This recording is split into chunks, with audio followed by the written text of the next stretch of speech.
inshaalloh mana shu qabr kechasini topish arafasida turibmiz. G'animat birodarlar. Bir yilda bir marta bo'ladi.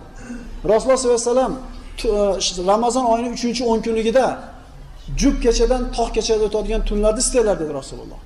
Va ko'proq ishoralar mana shu 26 dan 27 ga o'tar kechasi degan ko'pgina ishoralar bor. Inshaalloh mana shu kechada o'tiribmiz. Birodarlar, qiyomul layl degani, tunay deganda biz mashinalik ko'zni charchab ketgan bo'lsa ham katta ochib o'tirishda tushunmaylik, o'zi qiylanayotgan bo'lsa ham. Hayoli 7 bozorga ketib qolgan bo'lsa ham namozni turishda tushunmaylik. Agar yuragimizdan bir marta xolis Alloh uchun chin yurakdan subhanalloh deb bir marta aytsak shu ham tunay bo'ladi. Xufton namozidan keyin 2 rakat namoz o'qib uxlab olsak ham tunay bo'ladi. Albatta ertamaga o'tirish deb turib bizda tunay deganda deydi odamlar. Chunki tunay deganda